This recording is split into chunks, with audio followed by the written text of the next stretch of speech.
సంచలన తీర్పు ఎస్సీ వర్గీకరణ మీద.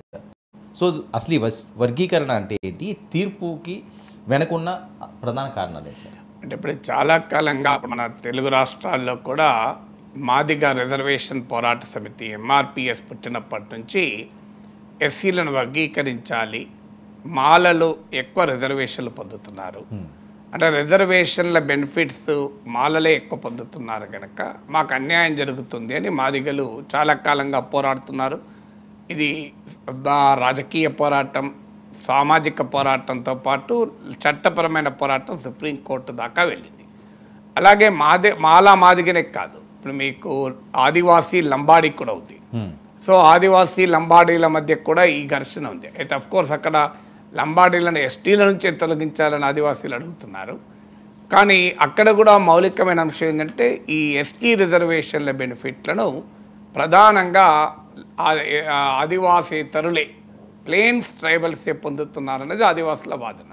ముఖ్యంగా లంబాడీలు వాస్తవంగా మహారాష్ట్రలో బీసీ, సో మన దగ్గర ఎస్టీగా మారిన తర్వాత పెద్ద ఎత్తున అక్కడి నుంచి ఇక్కడికి మైగ్రేషన్ కూడా అయింది. దానివల్ల మేము దెబ్బతింటున్నాం అనేది ఆదివాసుల వాదన. సో ఈ రిజర్వేషన్లను అందుకే వర్గీకరించాలి అనేది మాదిగ రిజర్వేషన్ పోరాట సమితి చాలా కాలంగా ఫైట్ చేస్తూ వచ్చింది. సో ఇందులో ముఖ్యమైనది ఏంటంటే మనము ఈ విశ్లేషణ అర్థం కావటానికి ఇవాళ సుప్రీంకోర్టు జడ్జిమెంట్తో పాటు అనేక ఇతర తీర్పులు. ఇప్పుడు Davinder Singh versus state of Punjab కేసులో సుప్రీంకోర్టు ఇచ్చిన 2020లో 5 సభ్యుల ధర్మాసనం ఒక తీర్పు చెప్పింది. అంతకుముందు 2004-05 ఆ ప్రాంతంలో ఈవి Chinnaiah versus state of Andhra Pradesh కేసులో ఒక తీర్పు వచ్చింది. ఈ 3 తీర్పుల యొక్క కల్మినేషన్ ఇవాళ సుప్రీంకోర్టు ఇచ్చినటువంటి తీర్పు. ఇక ఈ అంశం అర్థమయ్యటానికి జస్టిస్ చిన్నపరెడ్డి వసంత కుమార్ తీర్పులో ఏమన్నాడు, state of Kerala versus NM Thomas తీర్పులో జస్టిస్ విఆర్ కృష్ణయ్యర్ ఏమన్నాడు, Jammu and Kashmir state versus త్రిలోకినాథ్ ఖోసాస్ కేసులో సుప్రీంకోర్టు ఏమన్నది, అన్నిటికన్నా మించి ఇందిరా సాహ్ని మండల్ కమిషన్ వర్డిక్ట్గా పేరుగాంచిన ఇందిరా సాహ్ని కేసులో సుప్రీంకోర్టు ఏమన్నది, ఇవన్నీ కూడా మనకు కాంప్రిహెన్సివ్గా అర్థం కావాలి. సో ఇప్పుడు ప్రజెంట్గా మీరు అడిగిన ప్రశ్న, ఇది ఎందుకు వచ్చింది ఈ తీర్పు అంటే, ఎస్సీల వర్గీకరణ, ఇంకా ఎస్టీల వర్గీకరణ లేదు మన దగ్గర. ఎస్సీ వర్గీకరణకు తెలుగునాట రాజకీయంగా కూడా అందరూ ఏకాభిప్రాయమే, భిన్నాభిప్రాయం ఎవరికీ లేదు. ఆల్ పొలిటికల్ పార్టీస్ అఫీషియల్గా ఎస్సీ వర్గీకరణ అంగీకరించింది. ఇటీవల ప్రధానమంత్రి నరేంద్ర మోడీ కూడా ఎన్నికలకు ముందు వచ్చి మీటింగ్లో హాజరై మీకు కృష్ణమాదిగ పోరాటానికి మద్దతు ఇస్తున్నాం, ఎస్సీ వర్గీకరణకు మేము అనుకూలమని ప్రకటించారు కూడా. సో అందువల్ల ఎస్సీ వర్గీకరణకు రాజకీయపరమైన ఏకాభిప్రాయం ఉంది. అయితే 2005 అనుకుంటాను, 2004 or 2005లో ఈవి చెన్నయ్య కేసులో సుప్రీంకోర్టు ఒక తీర్పు చెప్తూ ఏమన్నదంటే, ఎస్సీల వర్గీకరణ రాజ్యాంగంలోని ఆర్టికల్ 341కు వ్యతిరేకము. ఎందుకు అంటే వీళ్ళు ఒక క్లాస్ ఆఫ్ పీపుల్గా మనం రిజర్వేషన్లు ఇచ్చాము. ఇది వీళ్ళ క్లాస్ ఆఫ్ పీపుల్గా రిజర్వేషన్లు ఇచ్చినప్పుడు ఆ షెడ్యూల్ కాస్ట్ అనేది ఒక హోమోజీనియస్ గ్రూప్ కనుక, ఒకే రకమైన స్వభావం కలిగినటువంటి సామాజిక తరగతి కనుక వీళ్ళను వర్గీకరించడం అనేది రాజ్యాంగంలోని ఆర్టికల్ 341కు వ్యతిరేకము అని చెప్తూ రాష్ట్రాలకు హక్కులు అధికారం లేదు అని తీర్పు చెప్పింది. ఈ కేసు ఆధారంగా మళ్ళీ పంజాబ్లో కూడా ఇష్యూ ఇచ్చింది. పంజాబ్లో ఏం చేశారంటే, పంజాబ్ షెడ్యూల్ కాస్ట్ రిజర్వేషన్ చట్టాన్ని సవరిస్తూ 50% ఎస్సీ రిజర్వేషన్లను వాల్మీకి అండ్ మజాబీ ఎస్సీలకు కేటాయించాడు. వాల్మీకి అంటే హిందూ ఎస్సీ గ్రూప్, మజాబీ అనేది సిక్ ఎస్సీ గ్రూప్, సిక్కుల్లో కూడా ఎస్సీస్ ఉంటారు.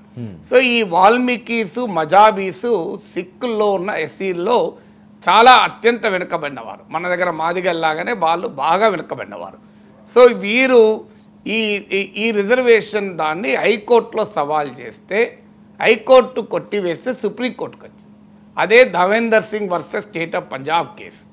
ఆ కేసులో జస్టిస్ అరుణ్ మిశ్రా 5 సభ్యుల ధర్మాసనం తీర్పు చెప్తూ ఈ justice E V Chinnaiah versus state of Andhra Pradesh కేసును ప్రశ్నించింది. అంతకుముందు మా హైకోర్టు ఈవి చిన్నయ్య కేసు ఉదహరిస్తూ పంజాబ్ రిజర్వేషన్ చట్టాన్ని కొట్టేసింది. సో సుప్రీంకోర్టుకి ఇది వచ్చినప్పుడు Davinder Singh versus state of Punjab కేసులో జస్టిస్ అరుణ్ మిశ్రా నాయకత్వంలోని 5 సభ్యుల ధర్మాసనం ఎస్సీ వర్గీకరణ న్యాయమైంది, అసలు ఎస్సీ వర్గీకరణ చేసే హక్కు రాజ్యానికి ఉన్నది, ఇందిరా సహాని తీర్పులో ఎక్కడా ఎస్సీ వర్గీకరణ చేయకూడదని లేదు, ఆర్టికల్ 14, ఆర్టికల్ 16.4 ఇవన్నీ కోట్ చేస్తూ జస్టిస్ అరుణ్ మిశ్రా నాయకత్వం ధర్మాసనం తీర్పు చెప్పింది. అయితే ఈ తీర్పును 5 సభ్యుల ధర్మాసనం ఏం చేసిందంటే మరింత విస్తృత ధర్మాసనానికి రెఫర్ చేసింది 2020లో. సో ఇప్పుడు 7 సభ్యుల ధర్మాసనం చీఫ్ జస్టిస్ డివై చంద్రచూడ్ నాయకత్వంలోని 7 మెంబర్స్ 7 సభ్యుల ధర్మాసనం ఇప్పుడు తీర్పు చెప్పింది. సో ఈ 7 సభ్యుల ధర్మాసనంలో 6 ఒకే రకమైన తీర్పు చెప్పారు. భిన్నమైన జడ్జిమెంట్లు ఇస్తూ కూడా కంకరింగ్ జడ్జిమెంట్ ఏమి ఇచ్చానంటే ఎస్సీ వర్గీకరణ రాజ్యాంగబద్ధము అని సుప్రీంకోర్టు తీర్పు చెప్పింది.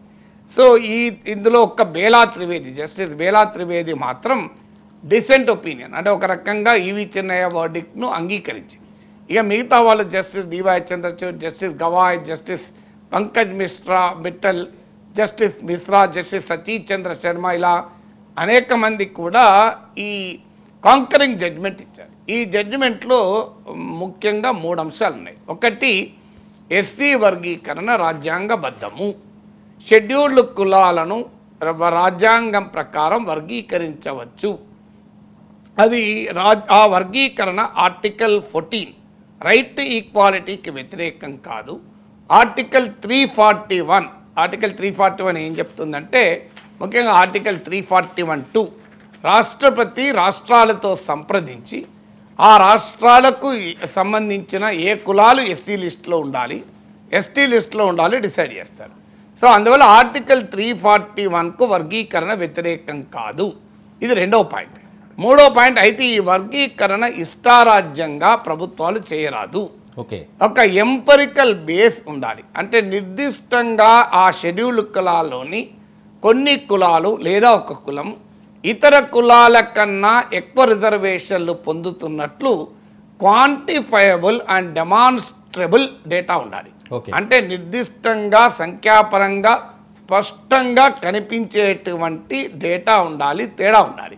ఇది తర్వాత అయినా కూడా అప్పుడు ఒకవేళ వర్గీకరణ చేస్తే తిరిగి దాన్ని కోర్టులు కూడా సమీక్షించవచ్చు అన్నారు.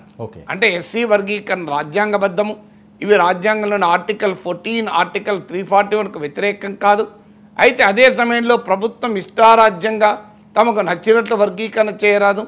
వర్గీకరణకు ప్రాతిపదిక ఉండాలి, అది క్వాంటిఫైయబుల్ అండ్ డెమాన్స్ట్రబుల్ డేటా, అంటే స్పష్టంగా గుర్తించగలిగిన సంఖ్యాపరమైన డేటా ఆధారంగా మాత్రమే వర్గీకరణ జరగాలి. అది కూడా ఆ వర్గీకరణను నిర్ణయాన్ని కోర్టులు సమీక్షించవచ్చు. ఇది సంక్షిప్తంగా సుప్రీంకోర్టు ఇవాళ ఇచ్చిన చారిత్రాత్మకమైన తీర్పు. దీంతో మాదిగల సుదీర్ఘ పోరాటం, చిరకాల స్వప్నం ఇవాళ సాకారమైనట్లవుతుంది. ఎందుకంటే ఇది ఒక మేజర్ వర్డిక్ట్, ఇది ఇప్పటి పోరాటం కాదు. మీరు ఇది ఇప్పుడు దీంతో పాటు ఇప్పుడు ఆదివాసీలు లంబాడీల ఇష్యూ కూడా ముందుకు వస్తుంది. అంటే వర్గీకరణ ఎస్టీలో కూడా చేయాలని. ఎందుకంటే ఆల్రెడీ బీసీలలో మన దగ్గర వర్గీకరణ ఉంది, బీసీఏ బీసీడీగా వర్గీకరణ ఉంది ఆల్రెడీ మన దగ్గర. ఎస్సీ ఎస్టీలో వర్గీకరణకు ఇది ఈ తీర్పు ద్వారా ఒక రకంగా 7 బెంచ్ సుప్రీంకోర్టు వర్డిక్ట్, అంటే 7 సభ్యుల ధర్మాసనం గనక ఒక రకమైన ఈ పోరాటానికి, చాలా కాలంగా ఉన్న ఈ రాజకీయ పోరాటానికి బహుశా ఇదొక ఫైనాలిటీగా ఉండవచ్చు. సరే, ఈ జడ్జిమెంట్ ఏమొచ్చింది?